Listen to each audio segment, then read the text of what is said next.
উপজেলার সংখ্যা হচ্ছে আমার ৭৪টি এবং ইউনিয়নের সংখ্যা হচ্ছে ৫৪১টি।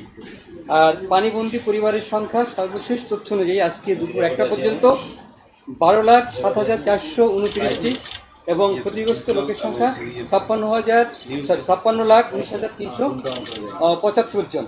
মৃতের সংখ্যা ২৭, এর ভিতরে কুমিল্লা ১০, ফেনী ১, চট্টগ্রাম ৫, খাগড়াছড়ি ১, নোয়াখালী ৫, ব্রাহ্মণবাড়িয়া ১, লক্ষ্মীপুর ১ ও কক্সবাজার ৩।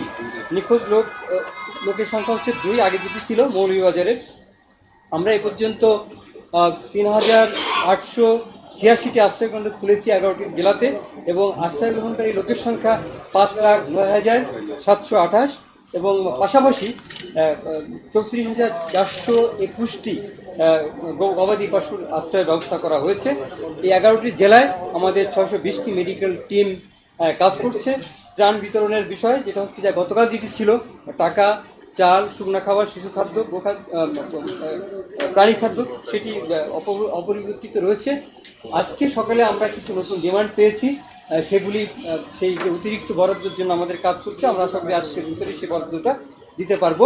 আমরা যথারীতি উপযোজিত এলাকায় শুধু এই মন্ত্রণালয় না, আমাদের সেনাবাহিনী, নৌবাহিনী, ফায়ার সার্ভিস, সিভিল ডিফেন্স, বৈষম্য বিরোধী ছাত্র আন্দোলনের কর্মীরা, সমন্বয়করা, বিভিন্ন মেডিকেল টিম, সরকারি, সামরিক এবং বেসরকারি পর্যায়ে সবাই সমন্বিতভাবে কাজ করে যাচ্ছি।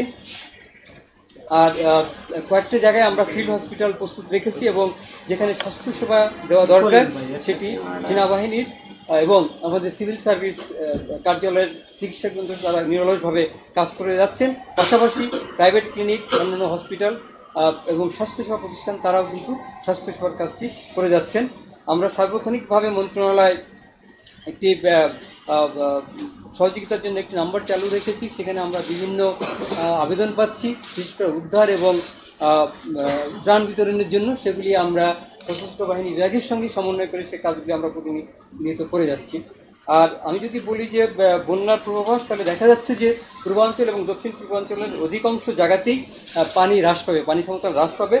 শুধুমাত্র একটি জায়গার কথা বলা আছে যে আপনার উত্তর পশ্চিম বঙ্গোপসাগর এবং তৎসংলগ্ন বাংলাদেশের দক্ষিণাঞ্চলে একটি সুস্পষ্ট লঘুচাপ দেখা দিয়েছে এবং এর প্রভাবে ২৪ ঘন্টায় দেশের দক্ষিণ এবং দক্ষিণ পশ্চিম অঞ্চলে মাঝারি থেকে ভারী বৃষ্টিপাতের সম্ভাবনা আছে এবং এই অঞ্চলের পানি সমতল কিছুটা বৃদ্ধি পেতে পারে। এটা ছিল আমাদের বন্যা বা আবহাওয়া সংক্রান্ত যে আপডেট সেটি। তো এখন আমরা আচ্ছা আমরা প্রশ্নগুলি পরে নেব। আমাদের আরও এই সিকোয়েন্সে সবাই তাদের বক্তব্যটা তোলার পরে সবাই আমরা সম্মিলিতভাবে সব শেষে আমরা আপনাদের প্রশ্নগুলি জবাব দেবো। ঠিক আছে? ওকে।